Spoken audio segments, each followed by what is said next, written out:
to take a deep breath, and she lived in constant distress and pain, struggling to breathe.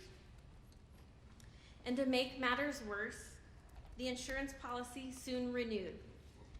That meant her annual deductible was in place, and she would have to pay the full amount of her medications and supplies until that deductible was met.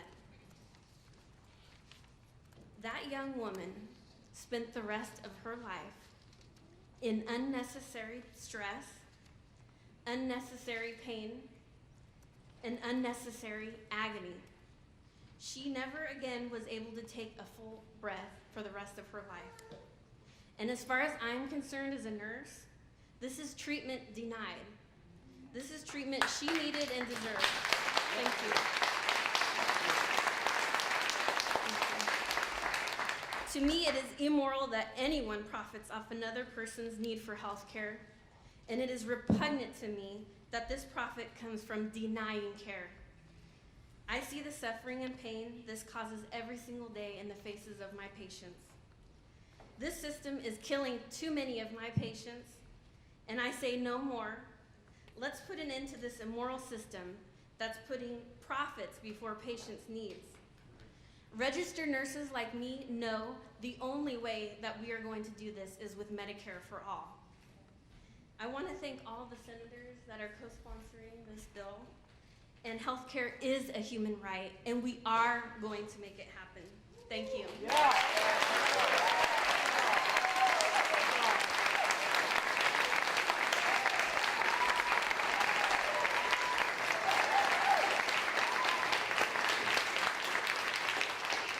Rebecca Wood is a mother and patient who is sharing her story with us of choosing between her daughter Charlie's treatment and her own. Rebecca.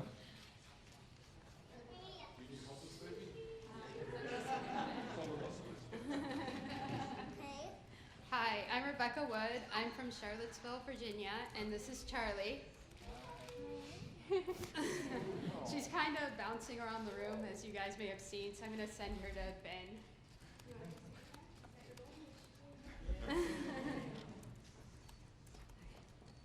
My family story begins like many. My husband and I met, graduated from college, got married, found employment, and decided to start a family. Our story diverges from the norm at my child's birth. Due to preeclampsia, my daughter Charlie was delivered via emergency C-section 10 hours into her 26th week of gestation. She weighed 1 pound, 12 ounces, and was the size of my hand. My constant NICU bedside vigil started because I did not want her to die alone. Charlie was tough and a fighter. After 3 months, she was well enough to come home. We thought it was over, but it was merely the end of the beginning for us.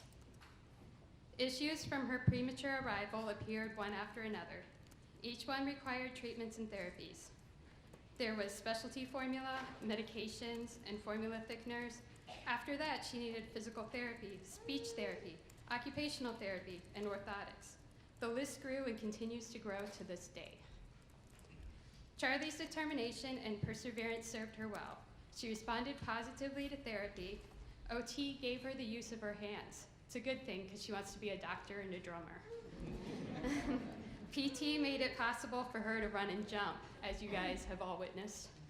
And speech therapy is why she can talk and say, "Mommy, I love you." Her developmental progress far exceeded initial expectations. However, all of it came at a cost. I had to make impossible choices. Should I pay for her therapy or my exorbitant asthma medication copay? Choices like these aren't impossible, really. I choose to pay for hers and go without mine. One day, I needed an expensive dental procedure. Unfortunately, it was at the same time a therapy payment was due. Charlie's speech was emerging. I was afraid we would miss a window of opportunity in her development if we cut therapy.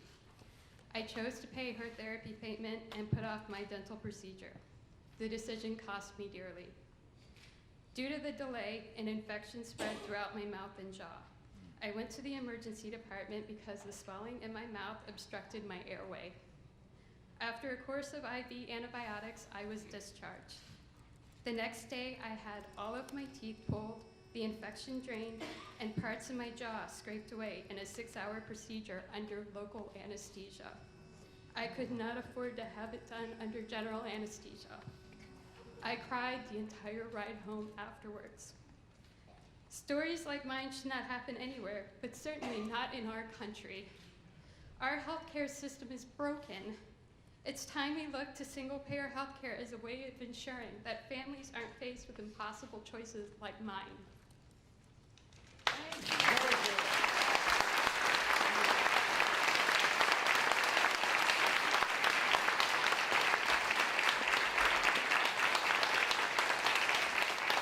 We are spending almost 18% of our GDP on healthcare, twice as much per capita as any other country.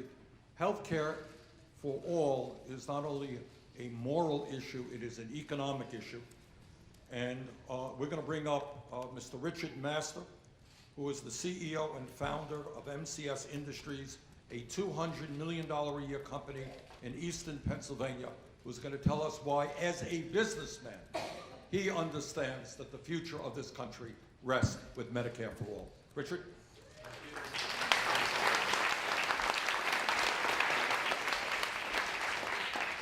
Good afternoon. It's wonderful to be here today.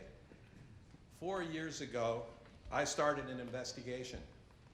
I wanted to find out why every year at renewal time, my company faces double-digit increases in healthcare premiums.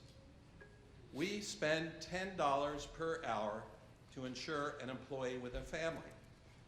We spend well over $2 million a year to provide insurance for a small group of employees in the United States. So I took a deep dive into the healthcare insurance industry in the United States, and I didn't like what I found. Every citizen in this country, regardless of their political leanings, must know the truth about this industry. It is a totally unnecessary middleman whose very existence costs businesses a fortune and adds no value. I produced a documentary called Fix It, Healthcare at the Tipping Point that presents the case in plain English. You should watch it. All of you should.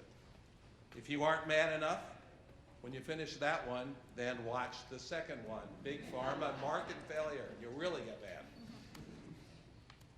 Here's the story in a nutshell. Insurance companies are making backroom deals with drug manufacturers and pocketing the money. Ever heard of a pharmacy benefit manager? Well, look into it. Other industrialized countries get better health results at half the price. The way we finance healthcare keeps wages flat, discourages businesses from hiring full-time employees, and causes discrimination against employees in their 50s and 60s. At 17% of our GDP, growing toward 18% and beyond in the 2020s. And growing, healthcare costs pose a real existential threat to the American economy. Warren Buffett was right. Medical costs are the tapeworm of American economic competitiveness. As a CEO, my job is to find best practices that maximize efficiency. Over the last 4 years, I've joined groups of equally concerned business people like Business Leaders Transforming Healthcare, and I have studied in depth the healthcare systems of other industrialized nations. There is no doubt at all in my mind that the best way to ensure the competitiveness of American business is with a single-payer healthcare system. Yeah.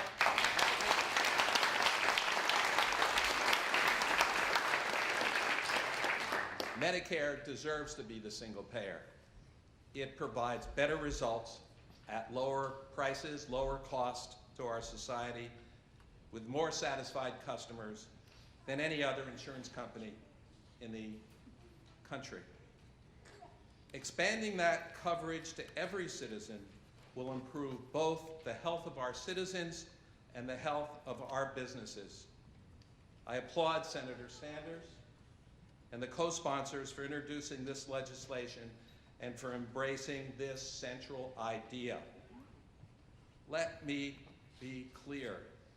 The so-called unfettered free market will never deliver the healthcare system we need if we are to remain an economic superpower.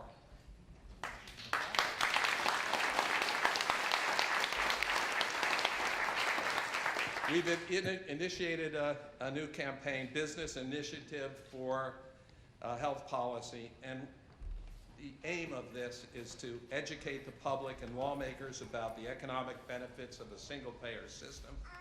I encourage every member of Congress to leave their ideology at the door and to work with us and with these fine senators to build a Medicare for all system to finance health care. Thank you.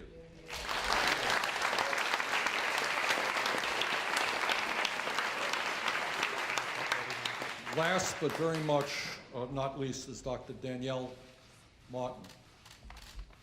You know, I think it is high time that we started taking a look at what countries around the world were doing in providing quality care to all of their people in a far more cost-effective way than we do. And one of the examples of a single-payer system that is working well, that is popular, is the Canadian system. Dr. Martin is a Canadian physician, healthcare administrator, and an associate professor at the University of Toronto. She is the author of a Canadian best-selling book, Better Now, 6 Big Ideas to Improve Healthcare for Canadians. Dr. Martin? Thank you, Senator. I must say I'm very grateful that so many Americans are interested in learning about the experience of your Canadian neighbors under our single-payer healthcare system, which we also call Medicare.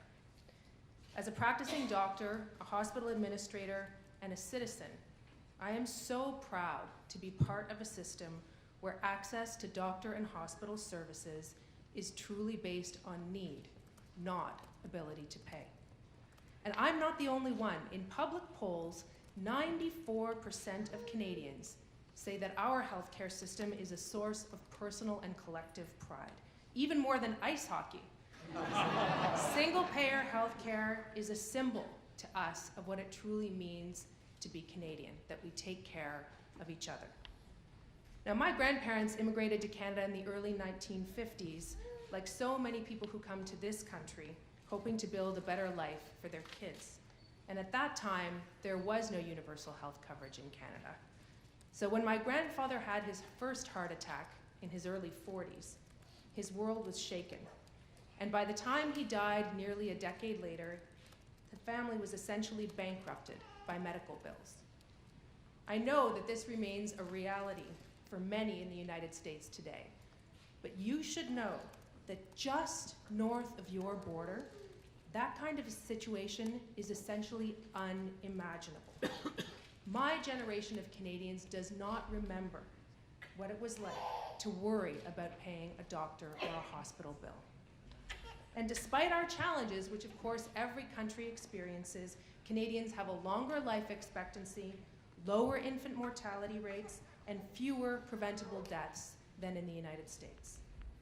Single-payer healthcare is also, as you know, less expensive. In Canada, our administrative overhead is less than 2% in our public plans, as compared to 18% in the private plans here in the US. We spend just under $5,000 per capita in Canada to cover everyone. You spend nearly $10,000 per capita, and yet tens of millions of people are uninsured. But most importantly, when my patients are sick, I do not need to ask if they have insurance or if they can afford to pay for my services. And throughout my pregnancy, and for the birth of my daughter in a world-class hospital, I was never asked for money, and I never received a bill. I just handed over this card, my Canadian healthcare card, to my doctor, and that was it. I wish that all of my American neighbors could experience the same simplicity in their moments of need. And I hope that the American people will seize this opportunity to declare to each other and to the rest of the world that you do believe access to health care is a human right. Thank you.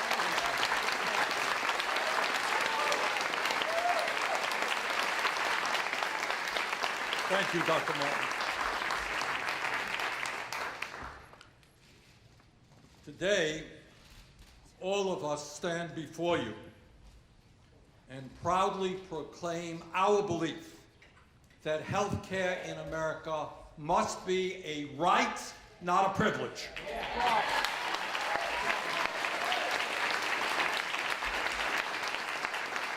Today, we begin the long and difficult struggle to end the international disgrace of the United States, our great nation, being the only major country on earth not to guarantee health care to all of our people.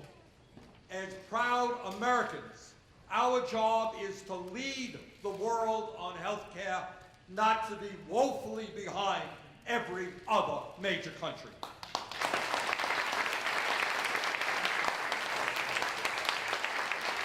Today, we begin the debate vital to the future of our economy as to why it is that in the United States, we spend almost twice as much per capita on health care as any other nation on earth, and yet we have 28 million people without any health insurance, and even more who are underinsured with high deductibles and co-payments.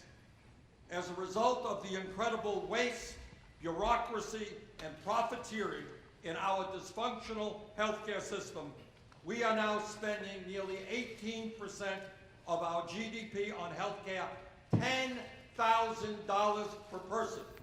Incredibly, if we continue the status quo, we will spend an estimated $49 trillion over the next decade on healthcare. That is economically unsustainable for our country. Today, we say the function of a rational healthcare system is to provide quality care to all in a cost-effective way, and not to continue a system which allows insurance companies and drug companies to make hundreds of billions of dollars in profits each year, and to make healthcare industry CEOs extremely wealthy. Further, as you've heard this afternoon, the function of a good healthcare system is to enable people to get the healthcare when they need that healthcare, not to deal with an endless amount of paperwork and to spend hour after hour arguing with insurance companies about whether or not you have the coverage for the procedures that you need. The strengths of a Medicare for All program are not only its universality and its cost effectiveness, it also ends the complexity of a system which adds enormous stress at a time when people need it the least. And today we say to those families in Vermont and in Wisconsin and California and all across this country who are spending $10,000, $15,000, $20,000 a year on health insurance, that we understand that this is insane and unaffordable to be spending that much money simply to protect the well-being of your family. And we're here to tell those families and people all across this country that under Medicare for All, the average American family will be much better off financially than under the current system, because you will no longer be writing checks to private insurance companies. Right.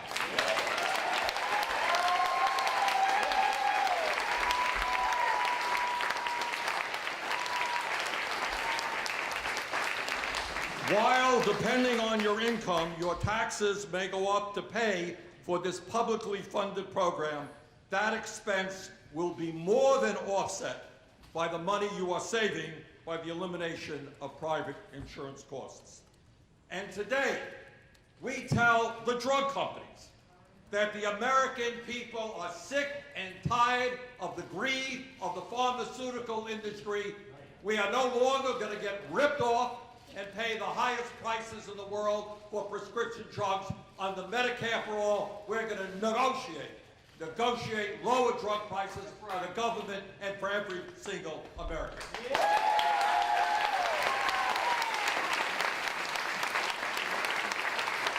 And today we tell the business community, especially small and medium-sized businesses, that we understand that you want to focus on your core business mission, not to spend countless hours worrying about how you will provide health insurance to your workers.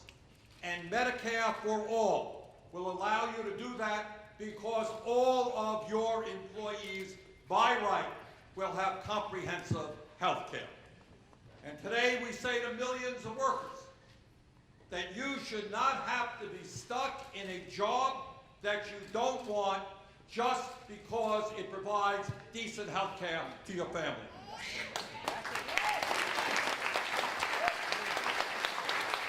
With health care as a right, you will finally have the freedom to do the work you love and are passionate about, and our economy and our nation will benefit from that.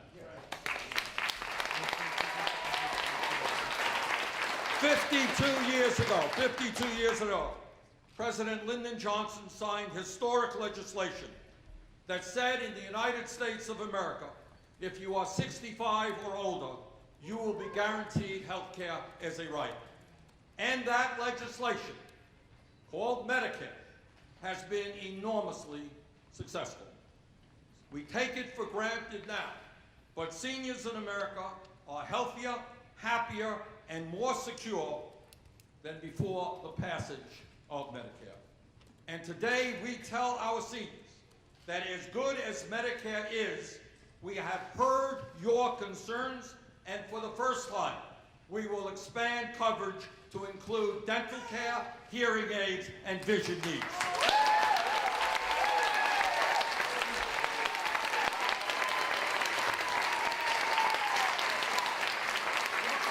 Now let us be honest. The crisis we are discussing today is not really about health care. Crisis we are discussing today is a political crisis which speaks to the incredible power of the insurance companies, the drug companies, and all those who make billions of dollars off of the current system.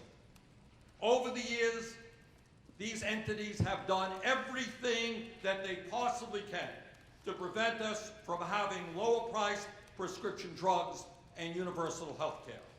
As one example, hear this.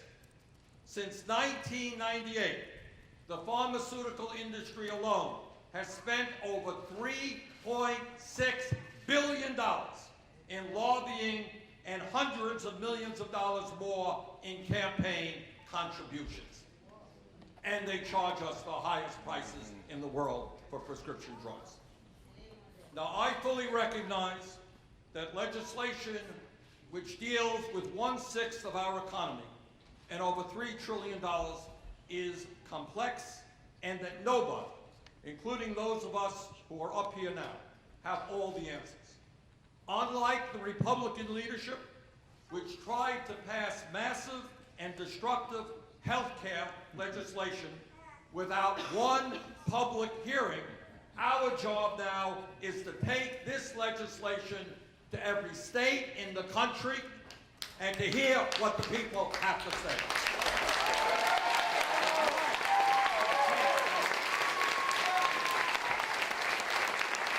Unlike the Republican leadership, we want to hear from doctors and hospitals and patient advocates and ordinary citizens as to how we can make this bill even stronger and more effective. We want to hear from the American people as to the fairest ways that we can fund this program. But to my Republican colleagues, please don't lecture us on health care. In the last few months, you, the Republican Party, have shown the American people what you stand for when you voted for legislation that would throw up to 32 million Americans off of the health insurance they have, and at the same time give huge tax breaks to the rich and large corporations. You, the Republican Party, have no credibility on the issue of health care.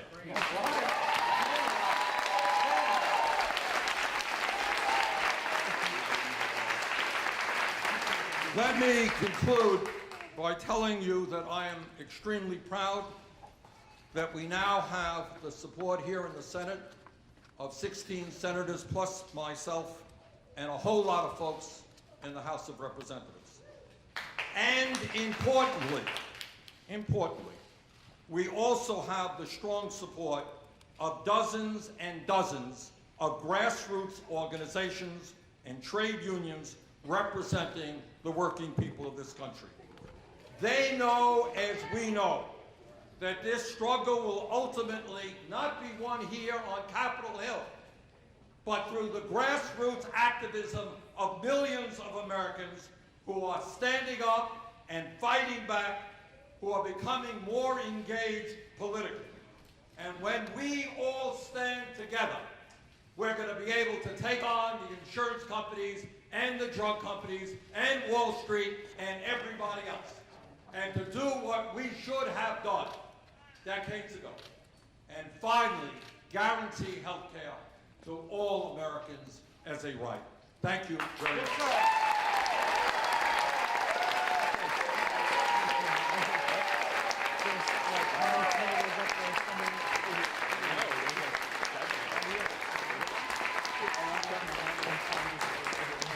Senator Chet Berkeley of Oregon.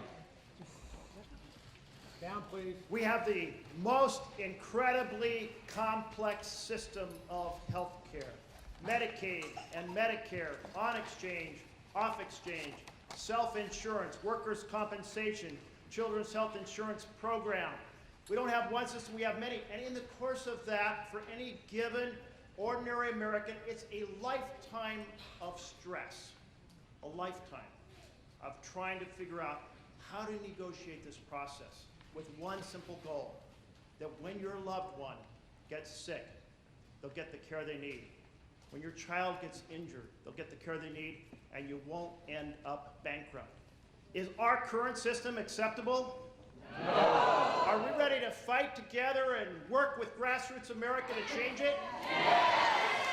Let me tell you that at this very moment, there's folks out there on the Oregon Health Plan or the Medicaid in state after state after state, and they're afraid that when they get that additional couple hours a week, they won't qualify anymore. And then how can they sign up for the exchange? And can they sign up in the middle of the year? But then they have an employer who says, well, we'll pay your health care, but only if you pay in a huge amount of money. They say, well, can I do that? But are my children covered? No, they're not. It's stressful, it's inefficient, it's ineffective, and we can do far better with Medicare for all.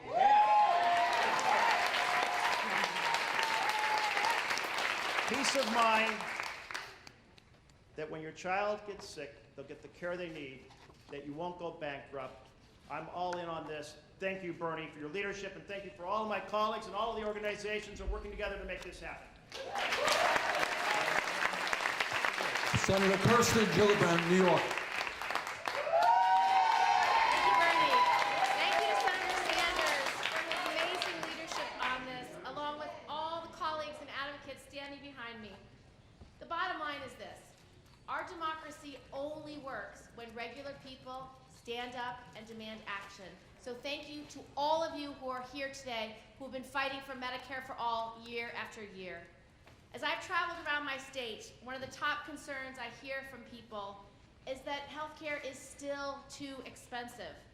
Under the healthcare system we have today, too many insurance companies continue to value their profits more than the value of the people they are supposed to be helping. It's time for something better, and I'm thrilled to announce that I support Senator Sanders' Medicare for All bill.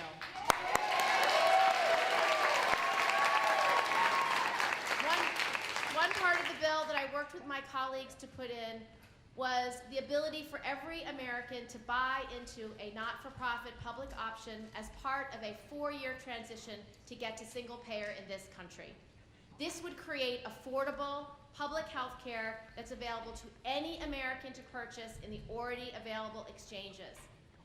When I called for a not-for-profit public option during my first House race in 2006 in a 2-to-1 Republican district, it became very clear to me that this is not a partisan issue.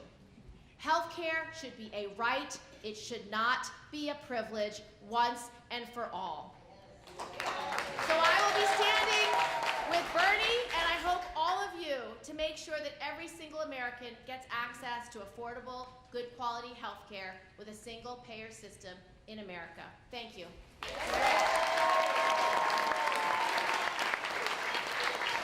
Senator Elizabeth Warren, Massachusetts.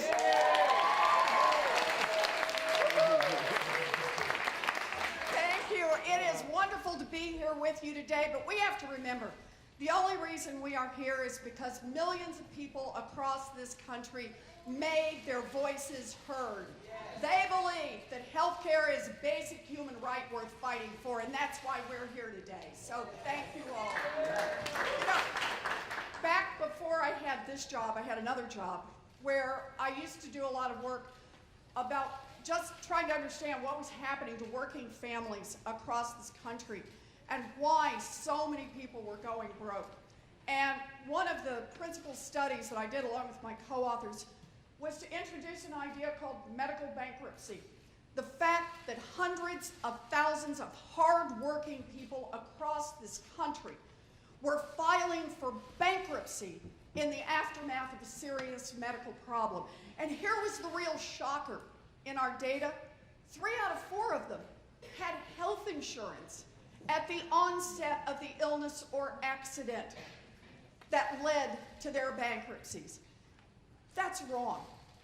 And today, it is an enormous honor to stand with each of you to say never again in America does anyone go bankrupt just because they got sick. Never.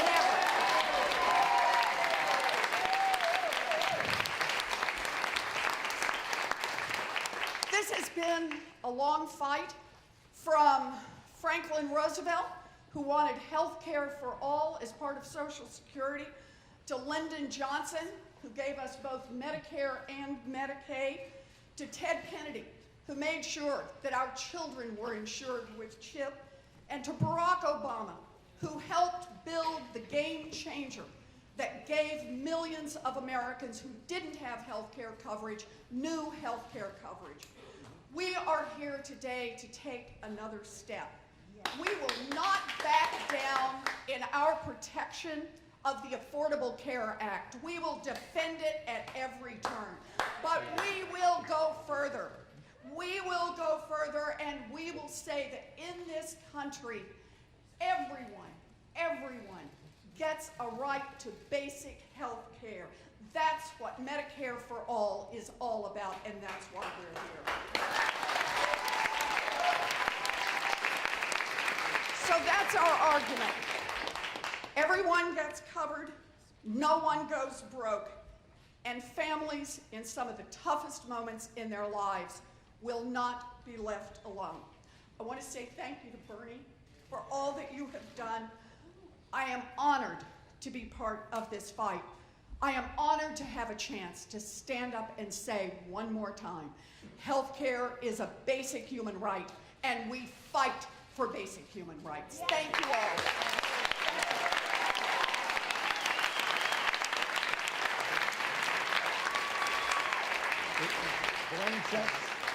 Brian Schatz here? Oh, Brian left. Okay. Brian Schatz of Hawaii had to leave. The other senator from Hawaii is here.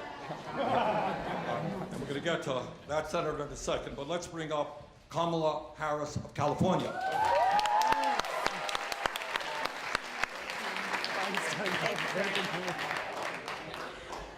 Well, I'm honored to stand with my colleagues and be in a room full of leaders. And this is a moment in time that I think we know is a very significant moment in time for our country, where we, all of us, are standing up and saying, let's just do what's right. You've heard so many folks talk about it because we know it. Listen, no baby is born in America born as a Democrat or a Republican. This should not be thought of as a partisan issue. It's not even a bipartisan issue. This is a nonpartisan issue. Cancer, diabetes, high blood pressure affects folks around our country regardless of whether they're in a red state or a blue state, regardless of their income, regardless of their status. And we should not differentiate in the way that we do public health policy. We should understand everyone, all, should receive the health care they need regardless of where they live, their income, or their zip code. And that's what this bill is about, and I am proud to co-sponsor it. It is about saying that this is about a right, not about a privilege for a few. And let's be clear, it is not only about what is the right thing to do morally and ethically. It's also smart in terms of the fiscal impact. Taxpayers will benefit. You know, our friends in the private sector, they talk about all the time. If they're asking about, are they being efficient? Are they being effective? They ask that question with 3 letters. What is the ROI? Return on the investment. Well, the taxpayers of the United States deserve a better return on their investment. And when you look at this situation, what we know, the public health model tells us so well. You want to deal with an epidemic? Smartest, most effective, and cheapest way to deal with it is prevention first. If we're dealing with it in terms of early intervention, and certainly if we're dealing with it in the emergency room, it's too late and it's too expensive. Let's give the taxpayers of the United States a better return on their investment, which means Medicare for all. And why? Because Medicare for all stands for the proposition that all Americans from the day of birth throughout their lives will have access to health care. It means understanding that the data tells us somebody with high blood pressure, if they are receiving consistent care, information about what they should be eating, testing and monitoring their blood pressure, we know if we reduce that population who have high blood pressure by just 5%, taxpayers will benefit by $25 billion over the next 5 years. Better return on the investment. Let's look at it in terms of the emergency room. If people resort to the only care they can get in an emergency room, as opposed to monitoring on a daily basis, on a regular basis with a physician that they know and trust, we're looking at, right now in the United States, $35.7 billion a year in unpaid emergency room bills. It's a better return on the investment for the American taxpayer, and that is why I'm proud to stand with my colleagues and friends and support Medicare for all. Thank you.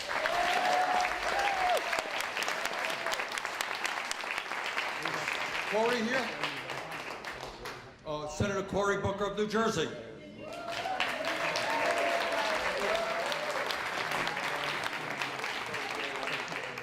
Thank you very much for giving some Jersey love.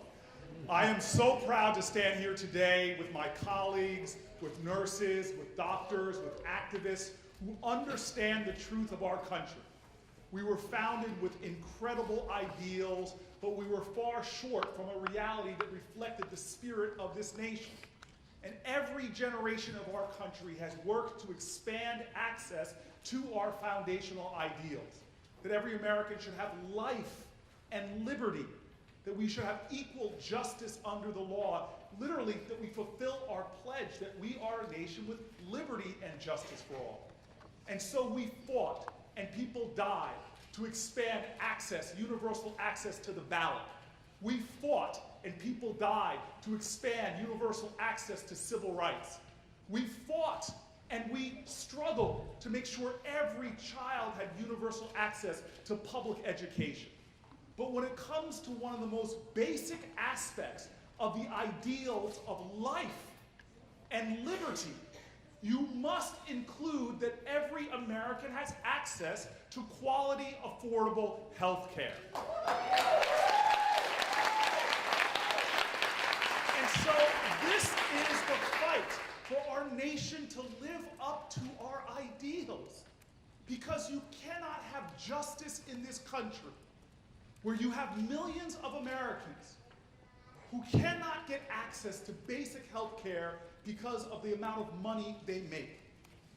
You cannot have liberty when millions of American families are shackled and chained to fear and illness and sickness because they can't afford the medication or can't afford to go see a doctor. You cannot have a nation that professes to favor freedom if so many families feel the pain and the constriction of having to worry about affording their rent or being able to meet their basic needs of their family or pay to go to the doctor. And so now more than ever, we have to understand that this is a defining moment of the character of our country. How can we, the greatest nation on the planet Earth, have the most expensive healthcare system, fast approaching 20% of our GDP, but not get healthcare outcomes anywhere near our competitor nations? It is embarrassing to me. I love my northern neighbor, but it is embarrassing to me to have a Canadian stand here in the capital of the United States of America and talk about a system that takes care of their children better than we take care of our children, our most valuable natural resource. And we are leaving so many of our children in the insecurity, in the pain, and the agony of not having access to quality health care. And so I was getting a little competitive back here with some of the New Yorkers and the Californians. And so let me just end with the words of one of the patron saints of New Jersey, a man named Bruce Springsteen. He says it proudly. We are a nation that takes care of its own. I cannot sit when Australia or Canada or England takes care of every one of their children better than the United States of America. In this nation, this noble country, this country of love and compassion and empathy, we must stand up right now and say that we will be the symbol of hope and light and freedom and justice and liberty for all. Thank you.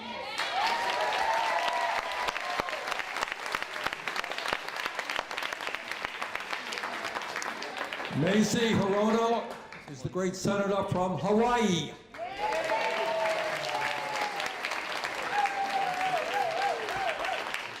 Thank you, Bernie, and aloha, everybody.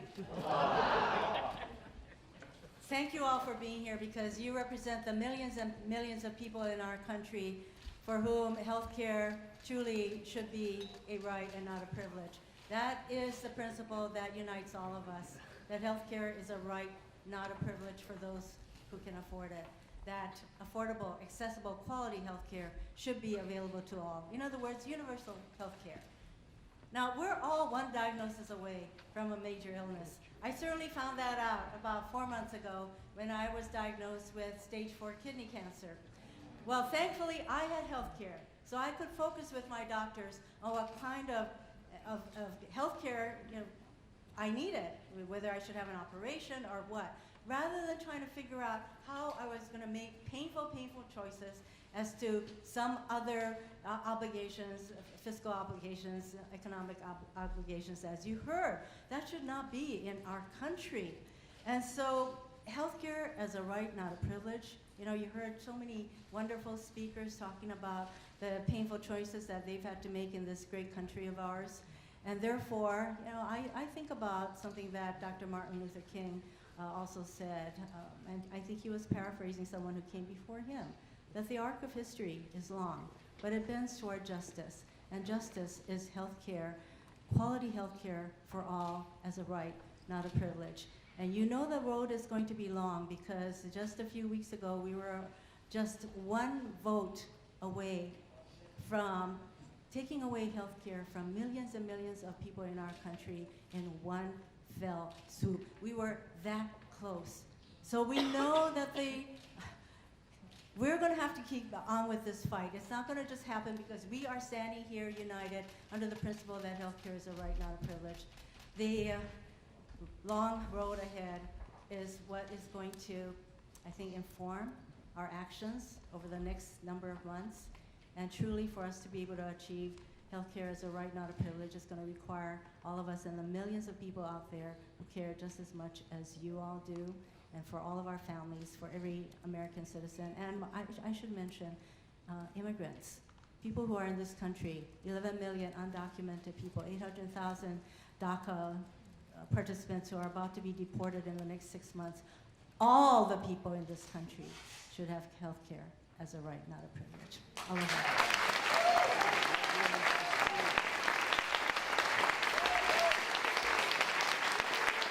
Richard Blumenthal, Senator from Connecticut.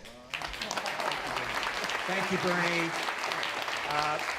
I think I may be the last speaker, and it isn't because I'm the best.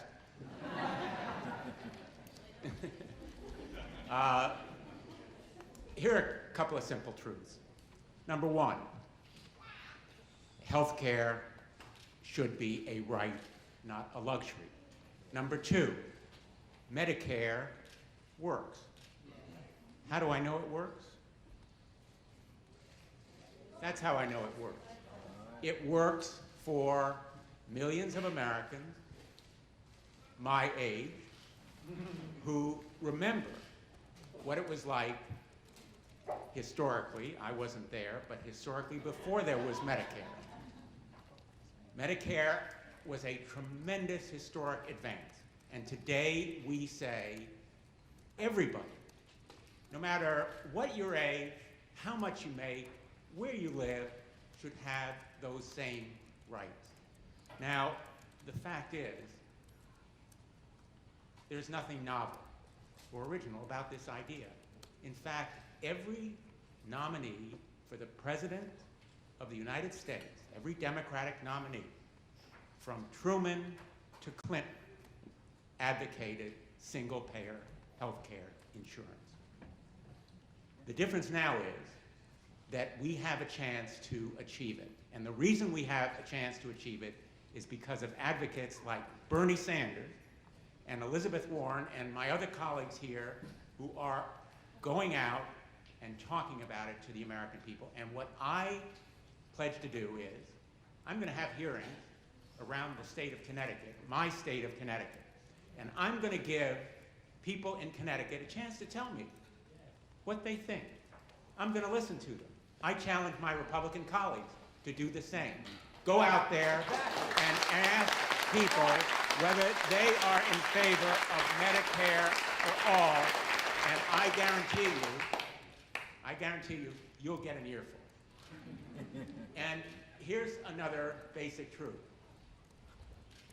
You know, cancer doesn't choose red states or blue states. It doesn't pick people according to their party registration at the polls.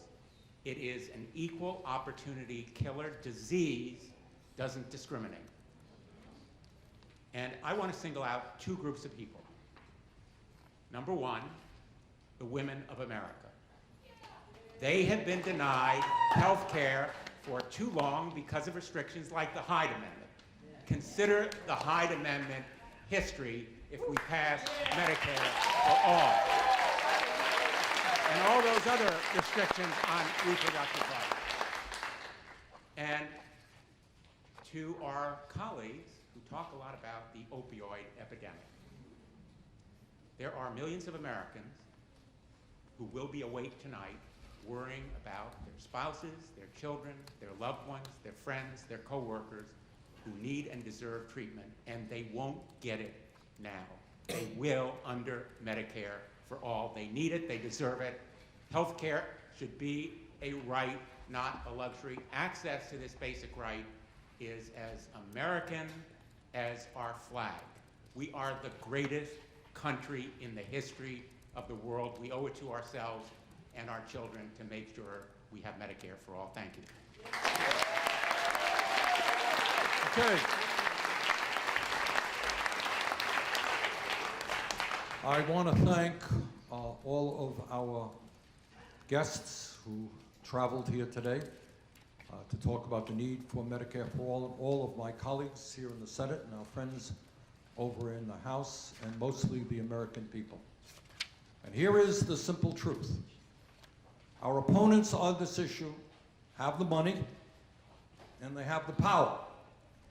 But if millions of people across this country stand up, get involved in the political process, and fight back, I have no doubt, none whatsoever, that this nation, sooner than people believe, will in fact pass a Medicare for all, single-payer system, and finally, healthcare will be a right for all in the United States of America. Thank you all very much.